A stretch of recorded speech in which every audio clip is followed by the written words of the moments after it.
Yes, yeah, Yes. nice to meet you. Okay, you're good to go? Yeah.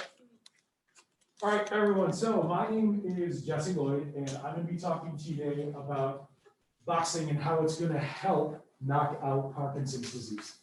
Okay.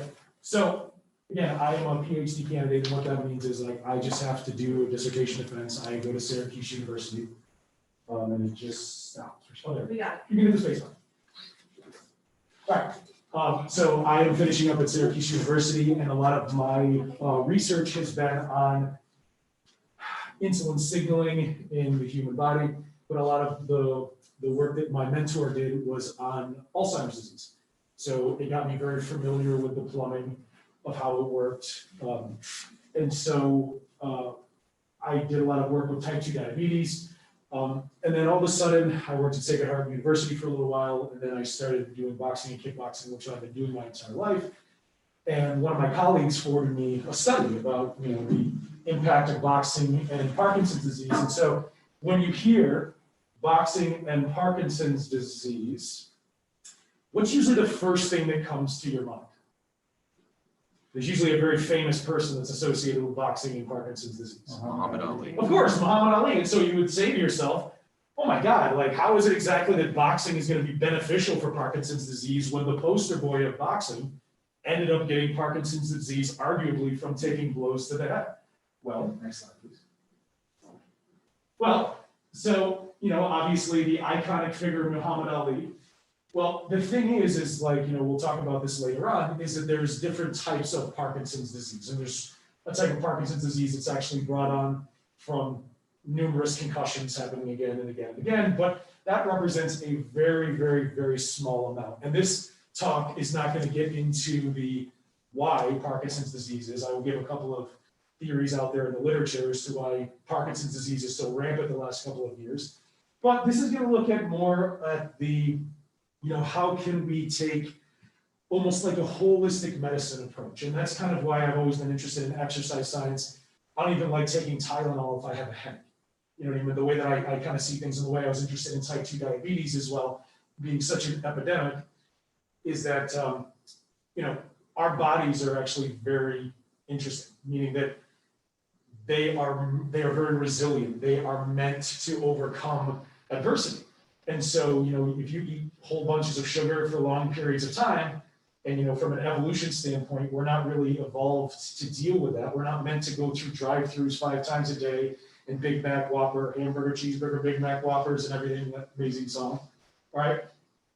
It's going to take a couple of generations, multiple generations for our body to acclimate to that, okay?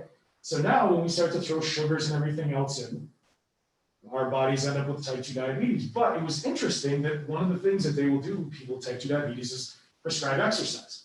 Because our bodies have evolved to take up sugar without insulin. Again, if you think about it, if you're doing exercise or if you're running away from a tiger or a bear, and you have to wait for an insulin jolt to uptake sugar into the cell, you're probably going to be dead by the time that happens. So we have an amazing kind of like way of bypassing that our body can just take up sugar into the cell, irrespective of whether there's insulin present. And so again, it's like how we've evolved to kind of survive. So going back to Parkinson's, next slide, please. Okay, so they're trying to kind of pinpoint now, like what are some of the things that actually can cause Parkinson's disease? And again, one of the things that we had talked about is brain injury, but that represents such a small portion of what can actually cause Alzheimer's disease or what can actually lead to the onset of Alzheimer's disease. Some people will argue genetic. Okay, if you have a genetic predisposition, that's kind of like the be-all, end-all for everything. If you have a genetic predisposition, I know 3 or 4 people that are ultra marathon runners that have high blood pressure. If it's just in the cards for you, it's going to be in the cards, and there's not really much you can do to it. And in fact, you hear stories all the time of people in their 20s that find out that they are high risk factor for cardiovascular disease because their parents had it, their grandparents had it. They start marathon running, they eat vegetables every single day. End of a race, middle of a race, boom, they drop dead in 30 something, and it's just, if it's going to happen, it's going to happen, unfortunately. Okay, so genetics. Environmental factors. Okay, so what environmental factors do you think could lead to Parkinson's disease? And this is kind of a big one. The arrow is starting to point in this direction pretty strong. Exercise. Right. Yeah, pesticides and processed foods. So if we think about this, so I hate to say this out loud, especially to Facebook Live. I was a product of the 80s, okay? And we had our Schwann's TV dinners. But they're so processed, there's so much processed stuff in these foods to keep them, on the shelf, unrefrigerated for a long period of time, that they're now starting to see that there's a pretty strong correlation between processed foods, pesticides, things that kind of aren't natural, and now these neurological disorders. Okay, for example, we all know about saturated fat, right? So it comes from, steak, chicken, fish, natural fats. Well, each one of our cells in our body has a lipid bilayer. Lipid just means fat. And it means that in order to have healthy cells, we need to have these cells that have like a little fat layer on the outside. And so that's kind of what keeps us healthy. And even though if we eat it in excess, just like anything else in life, anything done in excess is not good for you.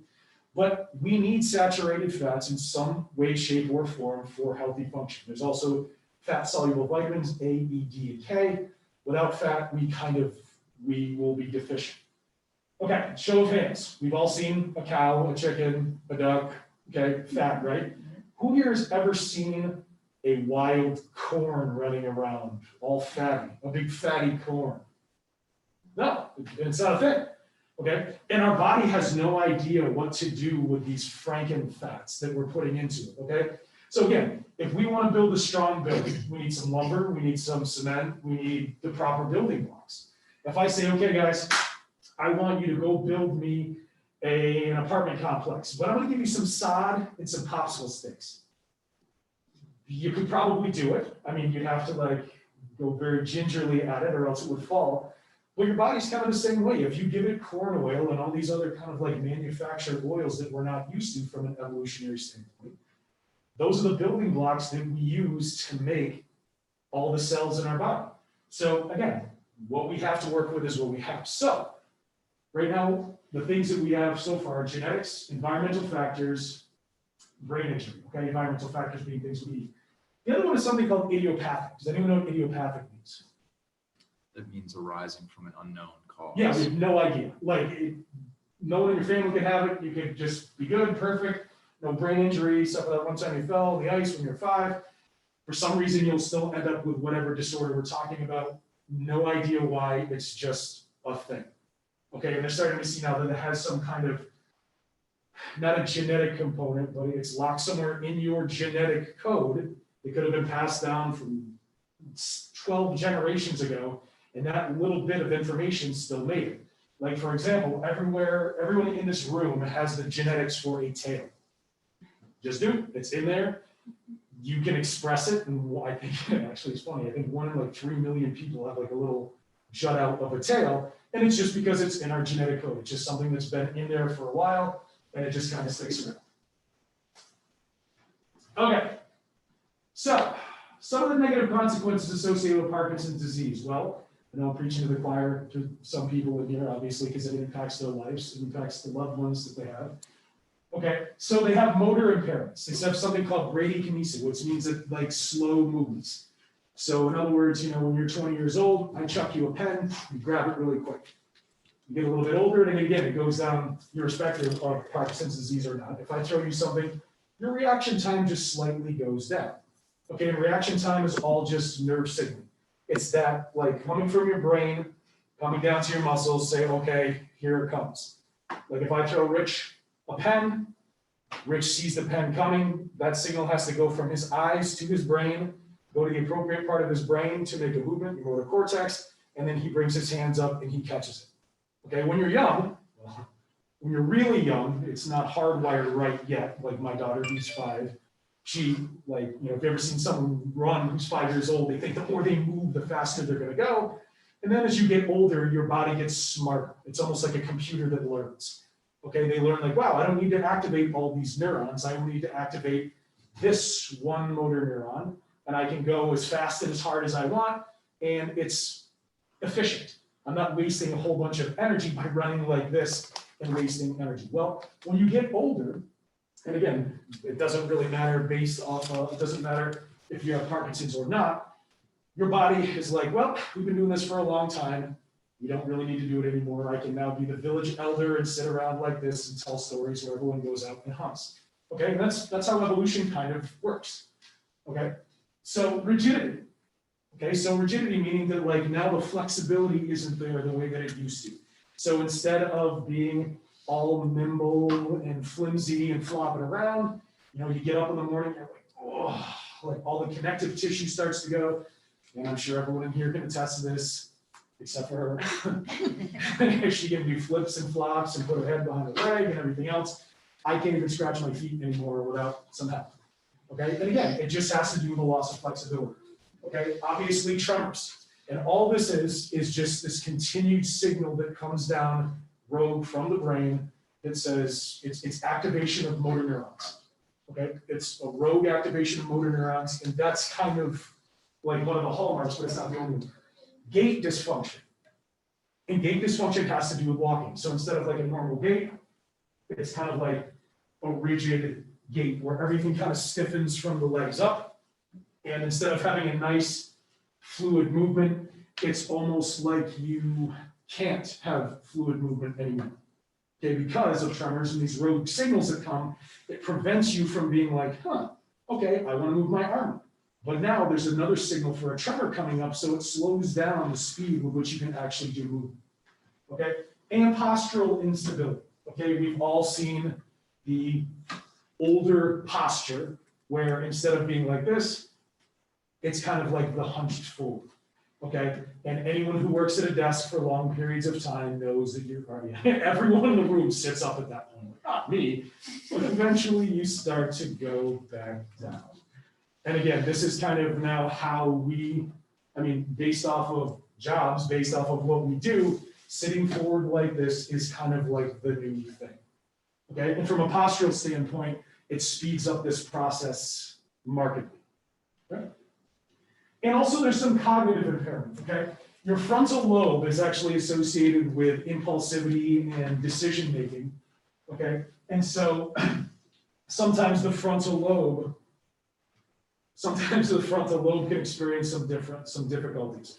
One of the things, and it's not in everybody, thank God, is they can actually get dementia at the same time, even though Parkinson's is a form of dementia. They can actually just have straight up dementia, not remembering people around them, events that happened when they were younger. But again, the crazy thing about Parkinson's and why it's so hard to do anything about it and say that there's a one-stop cure-all for everybody, okay? If somebody breaks their leg, we know the protocol, right? You go, you cast your leg, you do this, great, 6 weeks, you're up and out, maybe 5.5 if you're younger. I don't think in all of the 60 people that I've known with Parkinson's disease, I don't think there's one person that's exactly the same symptoms-wise as the next person. So that being said, it's very hard for, academics, academia to do research and try and say, here's exactly what's going to be the be-all, end-all for helping with Parkinson's disease. Okay, that being said, that was my very large lead-up into, next slide, please. Okay. What are some of the things that we can now do to try and offset some of this stuff? Okay, and some of these get pretty pricey. Okay, because again, not being a one-stop shop for everybody. All right, there's some different cocktails of things they use. There's some different medications that are coming out. There's some different therapies that are coming out. One of them is deep brain stimulation. Rich, have you ever looked into deep brain stim? Yeah, I got scared off. I was going to say, I read into it too, and I probably would have been scared off. It's very invasive, and they put like this little bar inside of your brain, and to me, it is just that's the weirdest thing, but just being someone, if you've been healthy your entire life, and now all of a sudden you're faced with like, I'm just going to throw a piece of metal in there. I think I would also think twice about it. I know 2 gentlemen that are at our class currently that have deep brain stim. Some days they swear by it, other days they swear at it. Okay, so it really kind of just depends. And again, that's the thing with like a disease when it's in its early stages, is that you're almost beta testing things that are effective. Even though they make it through FDA regulations. All right, well, this has been shown, and it comes down to a statistical type thing. Well, 65% of the people showed promise with this. Well, when you're looking at a disease that's pretty progressive and, not very, trying to look for the proper word, not something that's very desirable to have, 65% is pretty good. Okay, if we were flipping a coin 65% of the time, if we were in Vegas, I'd take the 65% odds. Okay, if it was a health issue, depending on the severity of what I gotta do, like stuff placed in brain and stuff, that 65% might be not that high at that point. Okay, so deep brain stim. So what it can help out with, it helps out with tremors, it helps out with stiffness, but it actually sometimes can mess up your balance and coordination a little bit more. So it's kind of like you're robbing Peter to pay Paul. Like you only have $100 to pay $300 worth of bills, like in college. Okay, so wow, I'm gonna pay the phone bill. Wow, we'll get that cable bill, and you're just shuffling the money around, not really bringing any more money in. You're just kind of shuffling it around from different spots, and that's what some of these therapies are doing. Next slide, please. Okay, so why then exercise and boxing? This is getting to the bigger. Okay, well, I think you're going to be very hard pressed to find anywhere a doctor that's going to say to you, do not exercise. I think you're going to be very hard pressed. I think the only time I can probably think of is if somebody has multiple sclerosis, and multiple sclerosis, when your body temperature rises, it actually exacerbates some of the symptoms that are associated with multiple sclerosis. Okay, but exercise in general is going to help out because it will increase your body's oxygen carrying capacity. It will help regulate neural function. Okay, it can help out with coordination and balance depending on what it is you're working on. But overall, in general, it's also endorphin rushes. It's all the things that are associated with kind of like well-being. Okay, we are actually meant to run and move and do stuff. We are not meant to hang out and kind of do nothing all day and binge watch something on Netflix. Even though it's fun and it's a different type of stimulation in the brain, again, from an evolutionary standpoint, our bodies aren't really meant to do that. And that's kind of what we're fighting against with all these diseases and all these progressive disorders, is that our bodies are kind of like, we're not really sure what's going on here because we're not used to this. I mean, you might be used to it since you're born, but from an evolutionary standpoint, your body's not used to it. Like, wow, we should be running. We're all ready to go. How come we're not running? Why are we doing this? Why aren't we being physically active? Why are we eating Schwann's TV dinners when we should be eating nuts and berries and maybe meat once or twice every week, or maybe once or twice every 2 weeks? Okay, next slide, please. Okay, so boxing, the sweet science. Okay, exercise in general is good, obviously. But the one thing that really starts to help out, where boxing really comes into, is that going back to Muhammad Ali, it's not so much the boxing, like the getting hit portion of it. It's the skills associated with boxing, okay? So it is the like, okay, I gotta bring my hands in, I have to move my feet at the same time. And so it's basically cognitive exercise. You are training your brain to learn a new skill. And I'm gonna super dumb things down just in case there's a scientist watching online and they're like, what's this dude talking about? But I'm gonna simplify it really as much as I can. So it's kind of like Parkinson's likes to erase pathways in your brain. It likes to say like, hey, you know what? We're gonna kind of just trash this, we're gonna get rid of it, we're gonna delete this file, we're gonna disrupt this over here. But when you learn a new skill, you're laying down another pathway. So it's like, wow, you're starting to lay down this new neural track. And Parkinson's like, oh, dude, what are you doing? I'm trying to erase all this stuff, but now you're putting new stuff out. And you're trying, so it kind of like delays the process, okay? By a show of hands, I'll do the wrench. When is the last time you learned a new physical skill?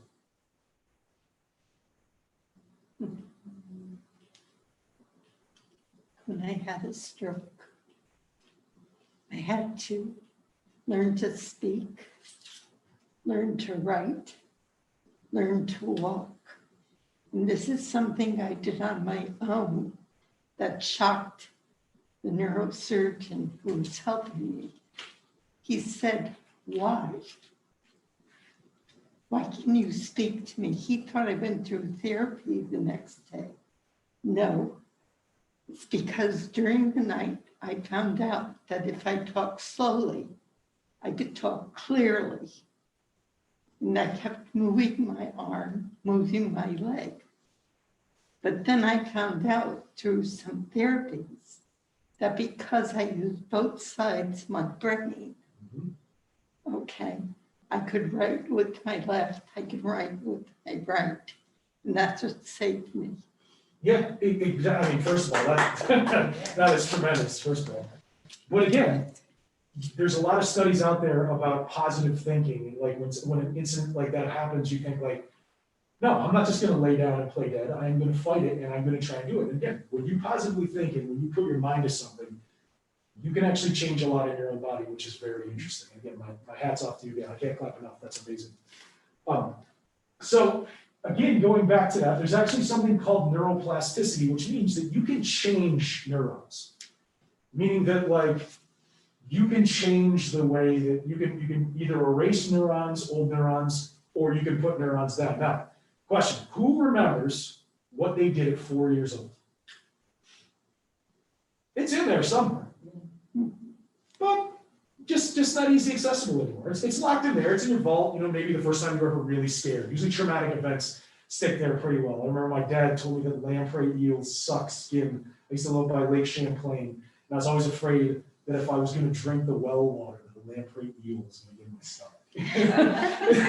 For some reason, it was just the weirdest thing. But again, traumatic events. But I mean, the last thing that you probably learned that you use on a regular basis, besides obviously, is driving a car. Okay, who remembers when they were 16 years old? That might be a while ago too. We were starting to drive a car. Check mirror, check this. I bet you $20 that you didn't think about driving a car one time when you came. Maybe some guy, hey, get out of the way, come back to Jersey. Like other than that. But for the most part, it's a skill that you kind of learn, okay? And it's called automaticity. Your body now just does it like walking, okay? When my daughter was 1 year old, she started walking, like basically her first birthday, she just stood up and went. Okay, but when she was walking, she was like, right foot. And it's like, she's using, and then it's like nap, 3-hour nap, because woo, that took all her might to not only cognitively think about walking, but also all of the, the energy, the expenditure of going into walking, okay? Again, when you think about 16 years old, driving that car, mom, dad's car, I forget this and wreck, I'm in trouble. Now kids are texting the day they get their license, But that's the last skill that probably got downloaded into something that you do all the time at an older age that you processed into okay, I don't need to think about it from a higher brain standpoint. That's why you can talk, text, listen to podcasts, laugh, do whatever. When you were 16 years old, you weren't doing anything other than like watching lines, and you're at that red light, 2001, 2002, 2003, 2004. Making sure that you were abiding by the laws. Now you're lucky if you do a half pause for 4 seconds at the stoplight, okay? But again, it's neuroplasticity. It's the ability to get rid of things. And we already talked about automaticity, which is teaching your body new skills, okay? Parkinson's disease hates automaticity, hates it. Meaning that it hates when you have things that just come second nature. Okay, when I say Parkinson's disease, I'm referring to it as it's an entity or a person. But at the end of the day, I mean, it's just a disease that has its natural progression, even though it's not the same for anybody. But it just kind of gets rid of things that you have to think about. Okay, because one of the toughest things, one of the biggest things that they can do with someone with Parkinson's disease is they will actually stutter step like this. Okay, and then they'll start to walk. Well, if you give someone a basketball or if you throw them a ball while they're doing it, as soon as they stop thinking about walking, I'm gonna fall, and they go back to normal, wow, I've been doing this for 65 years now, I know how to walk. The brain seems to just kind of hit the reset button and kind of does its thing, and it just goes back on autopilot. It's why almost the worst thing you can do is start to think about, what happens if I fall? What happens if I fall? Because as soon as you start to think, then it starts to get a little tricky. Little science experiment. When you're driving home today, I want you to think about driving. Actually think, I gotta hit the signal light, I gotta turn left, turn right. You're actually gonna get a little confused. It's actually very confusing to pull something that's autopilot back to the forefront again and think about it's almost confusing because the brain's like, wait a minute, we already solved this puzzle. Like, we don't want to do this. Like, let's go back to other stuff. Okay. And also endorphins. Okay. Endorphins is also another thing that's associated with exercise. Okay.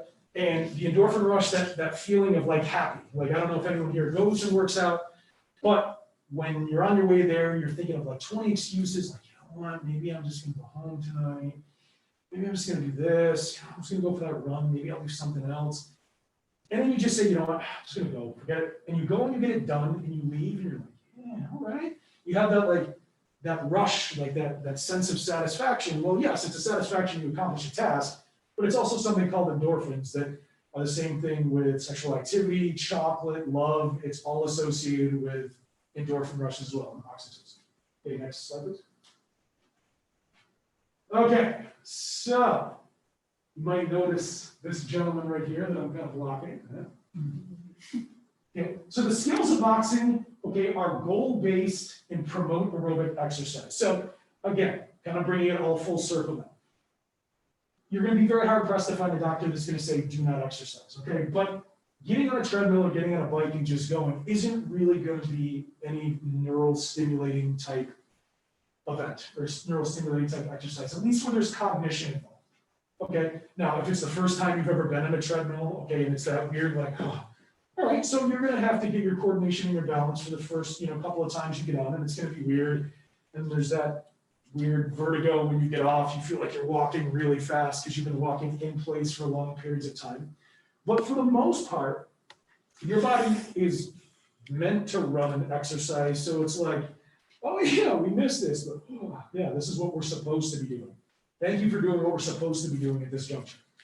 Great, but it's actually now the movements that are going to be associated with boxing, okay? So you need to be flexible, okay? And this is kind of where I'm going to say, here is what we're working on, and here is how we kind of combat it. So the rigidity that's associated with Parkinson's disease, okay?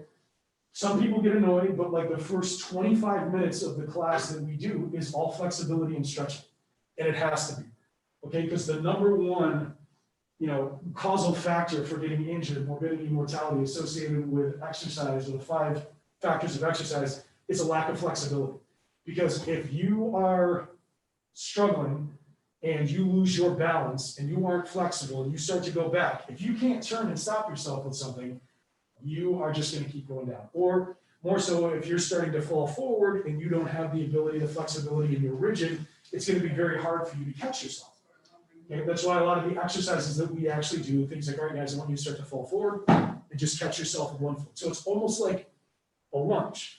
And Rich will tell you that I like to try to do things like kind of, the old karate kid, like Mr. Miyagi.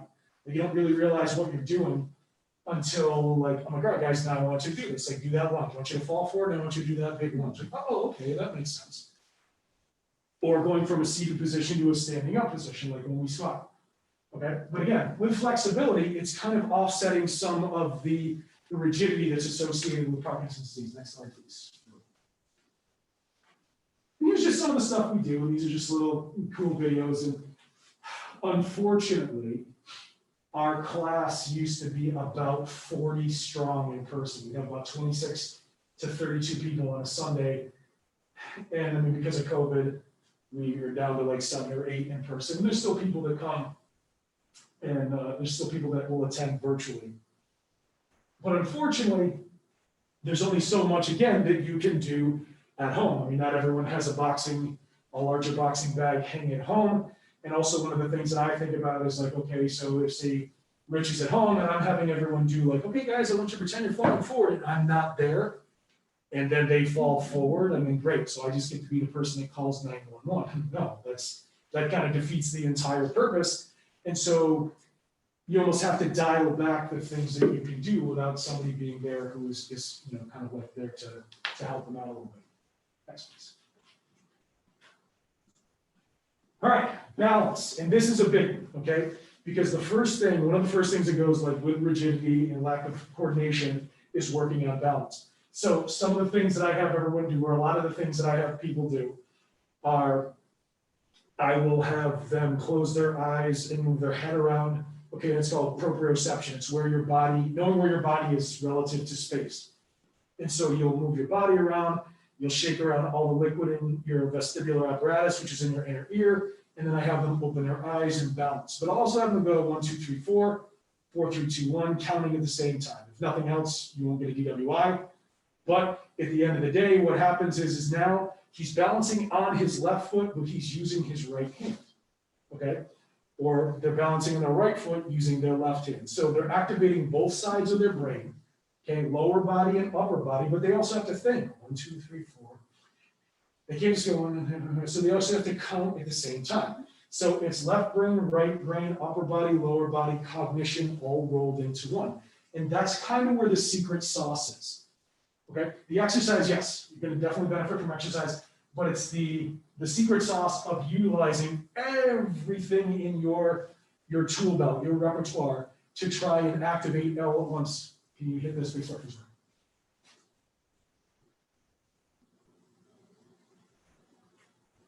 So yes, this is where I have everybody, they will shake their head, they'll move their head around, and then I have them open their eyes because, again, a lot of the feedback that we get from balance is 80%.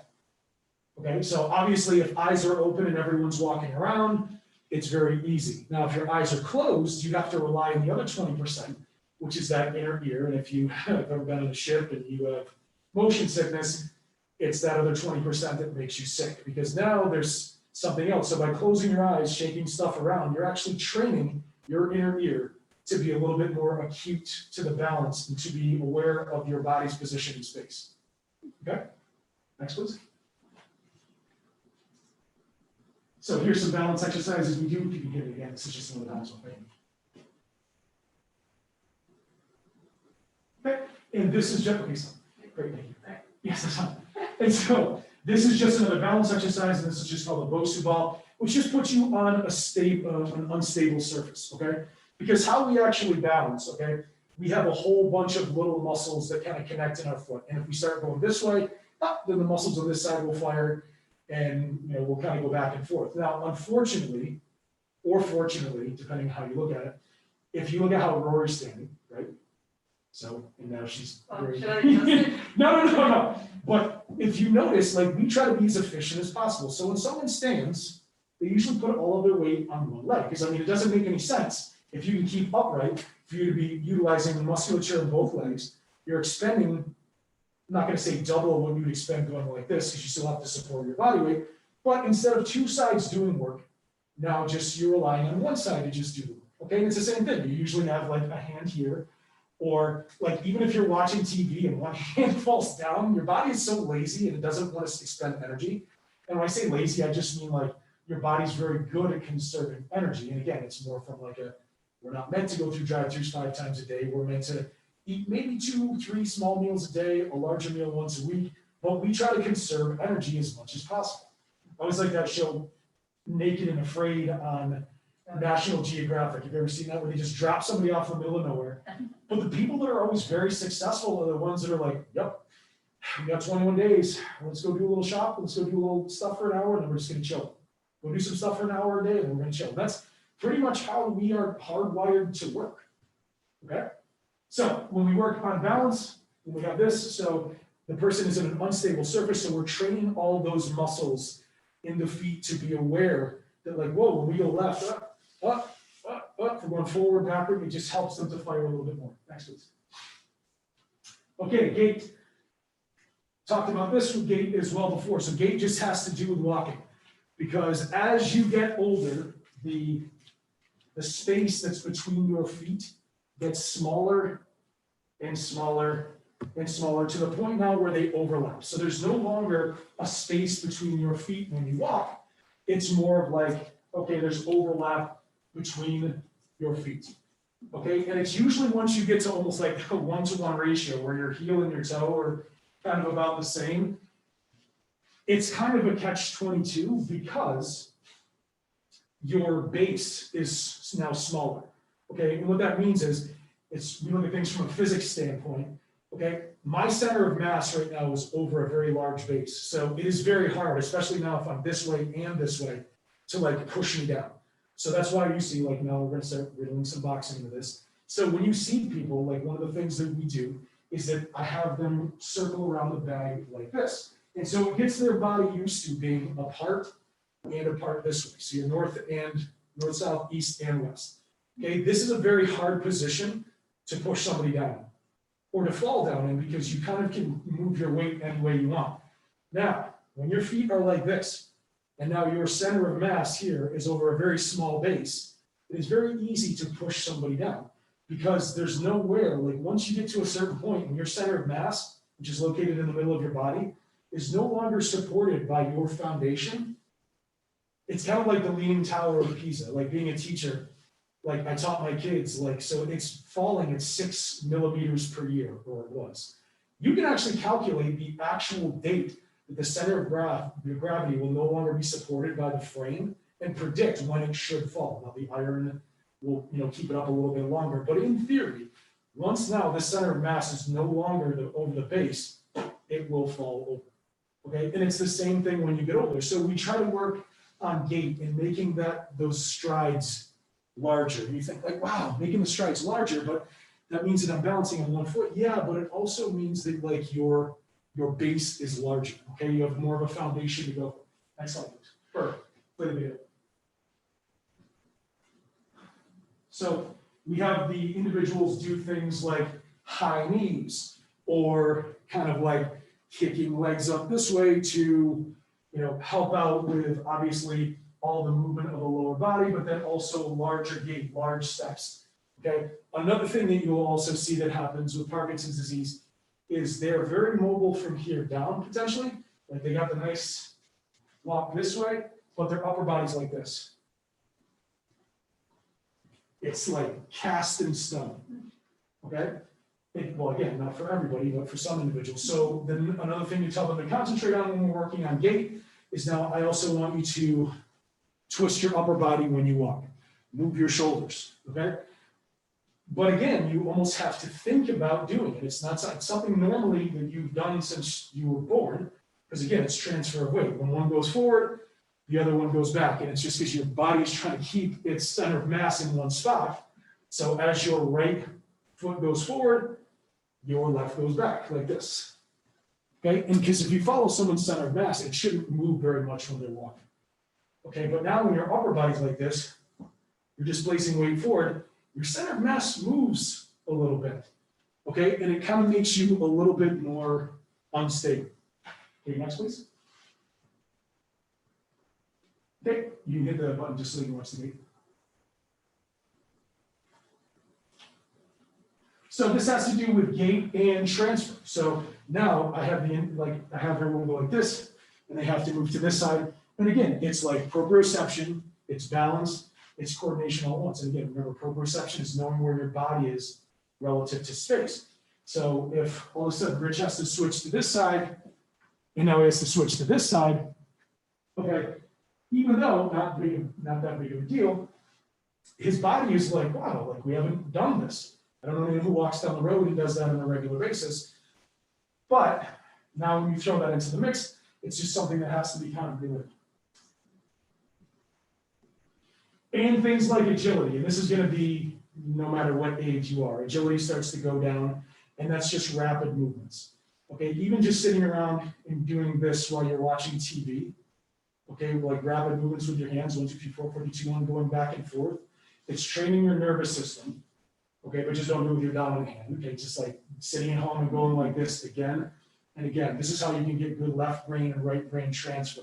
And then once you've mastered that, then you go 1, 4, 1, 3, 1, 2, 1, 4, 1, 3, 1, 2. And then you start playing these weird games that your body actually gets really good at. And it's like, you'll find that from a neural standpoint, that if you can train your hands to do that, your feet aren't hardwired for that, but they can pick up on it easier because your brain has seen it before. Not saying that you're going to take your big toe and move it over to your little toe, but it's more of like when you want to start doing agile movements and agility movements and coordinated movements, you've already kind of like primed the system by doing little exercises like this with your hands to teach your brain, like, oh, okay, I don't know what you're getting ready to do, but it's in the same wheelhouse. I kind of know what you're getting ready to do. Next, please. So yes, having everybody work on agility type movements. Good. And agility with ladder, and again, this is proprioception and movement at the same time. So it would be things like in, or going in and out. So it's movement, but with thought, with cognitive thought.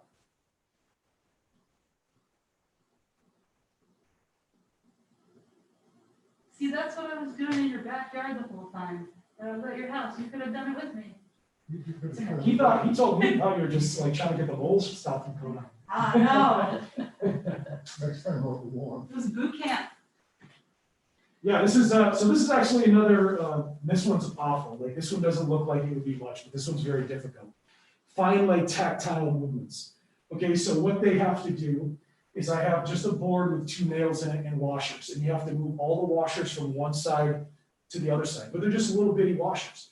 But you have to pick them up, one to the left, one to the right, one to the left, one to the right. So again, you would think like, wow, that's kind of easy, but even me not having some affliction, like it's tough to try and do it with your left hand and your right hand.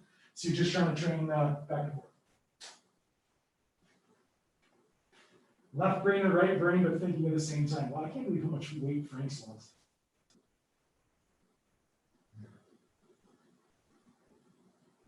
But if you happen to see right here, he's also squeezing a football at the same time. So he's fatiguing his muscles in his forearm, meaning like, wow, if you squeeze something like this repeatedly, it gets tough. So now you're fatigued, which is kind of like, we'll call it the resistance / aerobic portion of what that is. But then there's like now that your hands are fatigued, you have to go back in and do a task that makes you think, but you're also kind of tired. Okay. All right, and obviously strength in my sweaty behind. Can you hit the button, please? Or hit this through? So we always work on strengthening, but also strengthening with balance and coordinated movements at the same time. Okay, so as we do all of these exercises, okay, we make sure that we're doing one proper form. Okay, but also I have them squat a lot. Okay, and again, because you know, what happens is when people get older, well, it's very difficult to squat properly anyway, because a lot of people, when they squat, they go like this, and they let their knees go over their toes. But it's more like helping somebody get out of a chair, because nobody sits in a chair like this. You sit back and you sit up. So we do a lot of, you know, specific, like life-specific movements that you're gonna actually need on a daily basis. And again, this is why I say that it's more of like, you know, the Mr. Miyagi, where I have you doing things that you're like, why are we moving washers from one side to the other side, squatting up and down and moving around the bag like this? Because it's all specific stuff that we do. Next, please. And again. Yes, one of the things that deteriorates with age in general is muscular power. Okay, and power is just strength, but strength with speed. Okay, and trying to get a ball down as fast as you can. Lights on. Trying to move a ball as fast as you can actually promotes power. And again, irrespective of disease status, it's one of the things that's been shown most beneficial for elderly populations just to do it properly. Next, please. All right, reaction time. This one is a tough one, okay? So thinking about being in a car, again, this is more life specific. So if you can hit the space bar, what I have everybody do is they have to do a cross X in the ring. And so what happens is that out of the corner of your eye, you're anticipating a ball, but you see it, but you have to not, because the one that is designed specifically for you is now coming at you.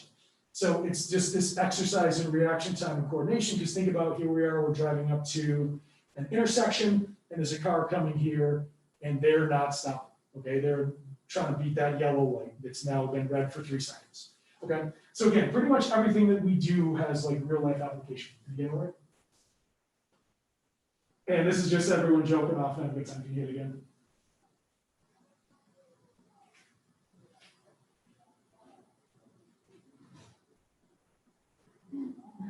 All right, and so basically what it is one person throws the other person. So you go back and forth and back and forth. And you have to just get rid of them as fast as possible. Again, working on reaction time, agility, speed, whole thing. But like when we actually get to the boxing, you can hit it again. Okay. And so auditory cues is something that we also do, where I will say, okay, guys, I want you to jab across the bag. And as soon as I call out a combination, I want you to throw. So things like, all right, so we have a jab, we have a cross, we have a lead hook, a rear hook, a lead uppercut, and a rear uppercut.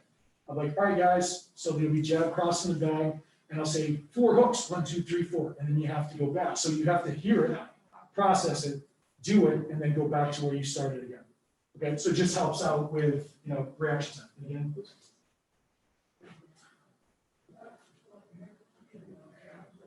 Good. We also do things to songs like "We Will Rock You," boom, boom, shh, boom, boom, shh. And you have to stay with that beat the entire time. And it's actually very difficult.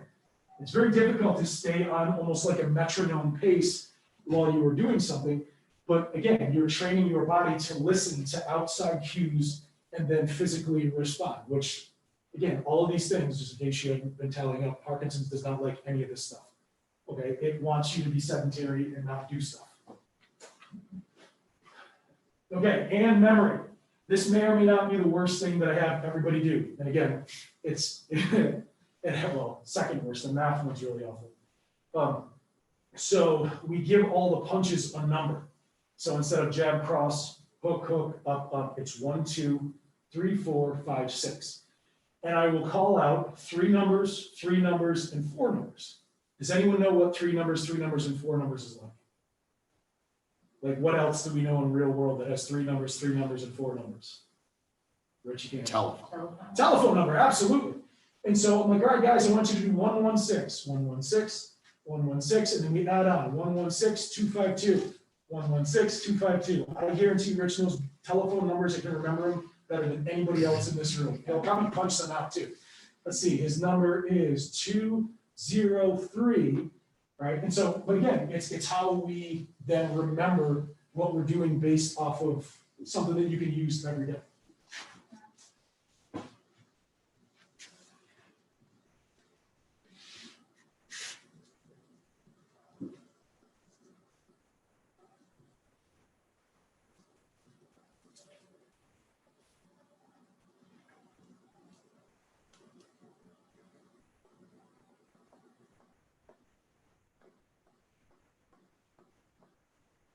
Good. So then they have to go through and they have to remember all the numbers that I call out and everything that I do, and then they have to mirror it back. But then I do something even more crazy. I have to go, if they're right-handed, you have to go southpaw.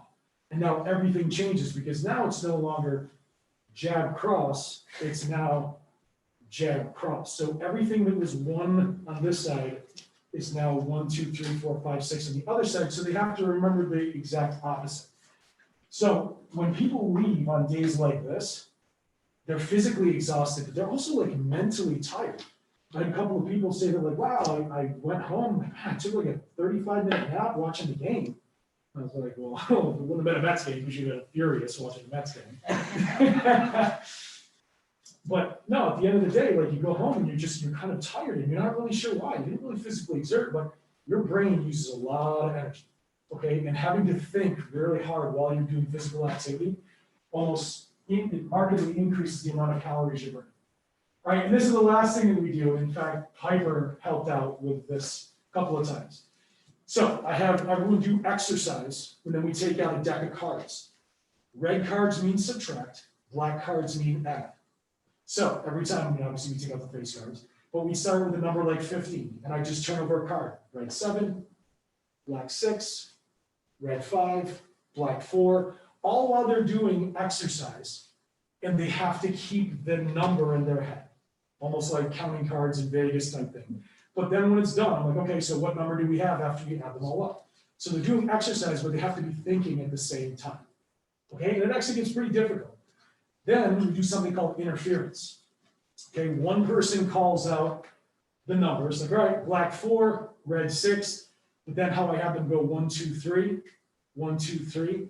Now I'll call out a combination that they need to throw while they're sitting down like this. They have to keep the count in their head, but then I throw other numbers out. So it's called interference, where there's like this background noise that they don't really want to have, and they have to block it out. I mean, obviously hear it once to know that 1, 2, 3, but then, okay, we're at 6, so that's -6, that's 9, at 5, that's 5. And so they have to keep the number, but then also change the combination. Go ahead, Murray. So everyone comes down.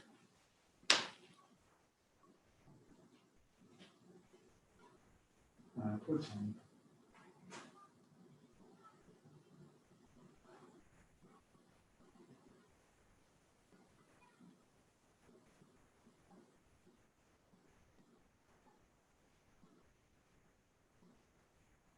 Or we used to go from one end and we have a number and everybody had to like add or subtract while they were doing the exercise and calling things out. But again, as you can see, I think the kind of like what we're starting to kind of take home from all of this now is that with boxing, it has a lot to do with cognition. It has a lot to do with the thinking skills and the thinking abilities that go with it. And in fact, you're going to be very hard pressed to see me doing a lot of boxing stuff. I mean, we do, but it's all using boxing and punching and moving to drive home other exercises that are really going to help you out while you're doing physical activity. And again, that's like the Szechuan sauce, like that's the secret sauce, like that's really where it all comes from. Yes, could we be doing things that are more physically active and more rigorous? Yeah, there's some days that I'm like, all right, guys, we're just going to throw and go today. Like, all right, we're going to jab cross for 2 minutes. We're going to hook for 2 minutes. We're going to hook for uppercuts for 3 minutes. But there's a lot of days that are more of like this. And I mean, I was, before COVID came, almost every single person that came in after they had their doctor's appointments with their neurologists would say, wow, I didn't get any worse for the first time in like 5 years. They said that, wow, I've kind of maintained.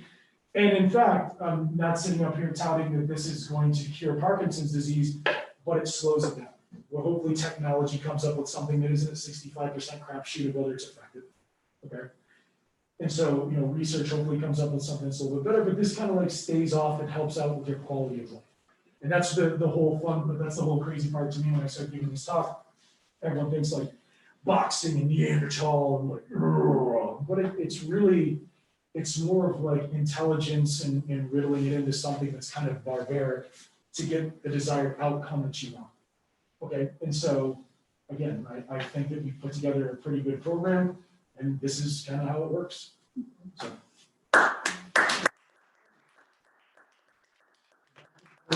Part of this, that it definitely helps. I've had the Parkinson's now for about 4.5 years. At least was diagnosed 4.5 years ago. I was telling Isaac before the class, about depression. Well, one of the things we do is we take this exercise pole and we go in front and then all the way behind. When I started doing this, I could get it behind my head, but I couldn't bring it down. Well, now I can bring it down most of the distance in my back. Big deal. Well, what it is it could mean the difference between needing help getting dressed and being self-sufficient. Yeah, and again, I can't reiterate enough that all of this stuff is literally just to improve quality of life.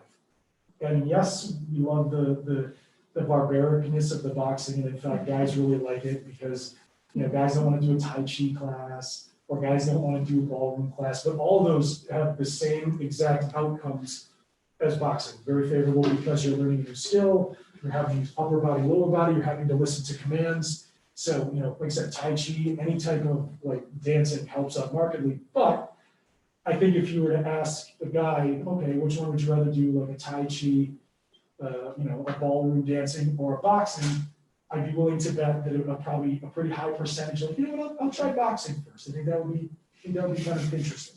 I mean, I prefer boxing. Yeah. but I just think personally that, it's just it's an option that, again, and this is just said for me personally, like if I was 65 years old or 70 years old and I knew that there was something out there that could help and it was like ballroom dancing, I wouldn't be opposed to it. But something that kind of doesn't, I'm not going to say like masculine, but something where I can kind of still feel like, wow, like I went to the gym. I don't know, it just kind of helps out a little bit with like also the, from my standpoint, again, I'm just talking from like, someone who's been active my entire life. it just helps me out personally thinking like, wow, I'm kind of doing something that's kind of badass right now, you know, boxing. I always wanted to do that, like, you know, Muhammad Ali, you know, maybe even be in the mirror at home, be like, oh, yeah, you know, I don't know, I just feel like it's something to kind of get excited about. Now, that doesn't mean I wouldn't get excited about ballroom dancing as well, or I wouldn't get excited about Tai Chi. But personally, like me being the person that I am, I could get behind boxing. Are there any questions? Okay, oh yeah, sure, Isaac. go ahead. Well, do you, so this is very useful, it seems like, for Parkinson's. Is there, first of all, is there, you know, are there any studies or scientific evidence, or, you know, or is this like, did you start this on your own? Did you Oh, get this no. idea So from others? there's a place in Indianapolis called Rocksteady Boxing, and they actually started the program, and I'm Rocksteady certified, and that's the class that we teach at Untitled Boxing Club. But then the second question, I guess, is there a usefulness for this for other degenerative illnesses, you know? That's a very good question. Anything where I'm assuming it would impair coordination and balance, I would probably have to guess a yes, and that would be a unresearched, bias, speculating guess. But I mean, I'm assuming if you thought about it, anything where coordination and balance were kind of in question, or we're starting to deteriorate, anything where you're strengthening up, it's kind of like, wow, so, you know, my legs were weak, you know, would strength training help? Yeah, but I'm assuming that it would. So as far as the research goes, yes, there's actually a growing body of evidence that's out there. And, you know, unfortunately with academia, the problem is that they're usually a couple of years behind things that maybe people already might know. And when I say that, I mean that you know, they need a power study and get it into this journal, and this person rebutted it, you know, so it takes a little while for the scientific community to kind of get behind it. But I always go back to like proofs in the pudding. You know, if I had 40 people in a class and 35 of them came up to me and said, wow, you know, this is the first visit I've had where things haven't gotten worse, or, you know, wow, I do notice something different. But, you know, playing devil's advocate, it's like the diet. An all Crisco diet will work if you stay. And that's the thing. Now, if someone just adheres to this program and they are on this program 3 times a week, does that mean that it's any less better or superior to anything else? Or is it just that they're remaining consistent? Because again, you've been talking about dieting, of course. There's people out there, keto, oh, it works amazing. Or, oh, all plant-based. Yeah, but it's also consistency. If someone's consistently doing something, you're going to notice results. Okay, so that is my devil's advocate. But if you're asking me personally, yes, I do believe that this is a thing. And there's starting to be some studies that come out, but there's no like really super conclusive evidence yet. And it's not an end goal by itself. I mean, you know, you need regular visits to a neurologist. There may be medication that you need. Yeah, and again, the thing is when you're designing a scientific study, you're looking for generalizability. And what that means is, I mean, for people not to know, is that depending on who your sample is, like obviously if we're sampling 65-year-old males that are on an X drug, then our study results are only generalizable to 65-year-old males that are on this drug. Okay, even though like, oh, did you see the new Parkinson study that came out? I'm like, yeah, but did you see their sample? You're not one of those people, so I don't know if it's not applicable to you. Okay, and again, they would have to do, in my opinion, they would probably have to do 60 or 70 different studies to kind of get all of, you know, a snapshot of all of the, you know, symptoms that I've seen or signs and symptoms that I've seen different between individuals with Parkinson's disease. So again, that's why science kind of moves a little bit slower because they want to make that definitive. We've got correlation. And even better, we've got causation. But that takes a very long time to establish. But again, it's kind of like the, you know, I always go back to something that's a no-brainer like steroids and bodybuilding. The scientific community up until about 20 years ago wasn't like, well, we don't know if steroids work. Like, listen, look at this athlete from Russia, you know, like 4 years ago, another 60 pounds. All right, let's, you know, yeah, but we don't have the evidence. Yeah, but, you know, the proof's in the pudding sometimes. But, you know, sometimes you need to actually have the, you know, the proper design of a study, controlled variables to make a definitive claim like, yes, this is it. Okay. All right, well, thank you guys so much. And then, now that I get I will clap. That was absolutely amazing.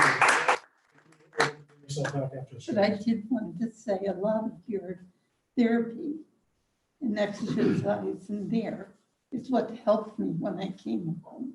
Yeah, and in fact, Yes. a lot of neural damage, a lot of the exercises that I came up with that I riddled in to like the class that I've put together is stuff that I've seen for people that have, neural disorders or motor function issues.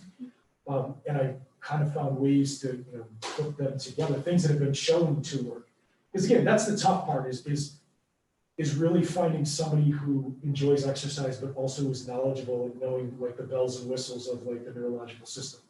Okay, and again, spending 5 years at Syracuse University working with Alzheimer's patients, like I know the neurology, I understand how it works, but I've also been training since I was like 10 years old. And so it's a lot easier to visualize something when you can see it in your body, or it's like it'd be like my daughter trying to tell someone how to ride or drive a car when she's never driven a car before. This is not a shot at academics, but a lot of them, academics in exercise science, haven't been training for as long as somebody has. So I know like, okay, wow, here's physically how I feel.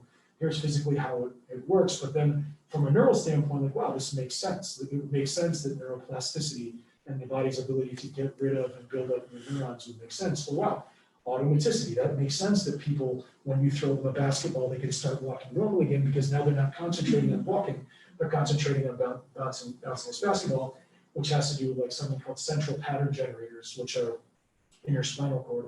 And central pattern generators are where driving and walking and all that stuff kind of go, where they never make it up to your higher brain. It kind of like, oh, we've seen this before, we're driving a car. It's why when you go into a parking lot, even when you're in a parking lot in the middle of the night and you're turning left into a parking spot, you still hit the signal. There's nobody there.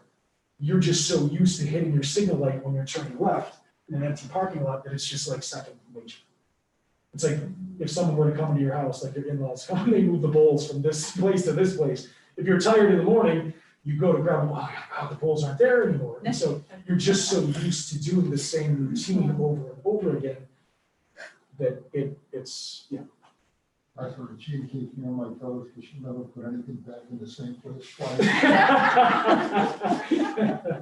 So thank you guys very much for listening to my talk. And I hope, at least it started to kind of make sense at the end as to why it actually works. And again, I like to try to think that like being a teacher now for, I own a private school for special needs kids, is that, it's the delivery. I could have stayed up here and said, well, neuroplasticity, automaticity, and what like this with laser pointer, but it's the getting the audience to kind of understand and say, wow, you know what?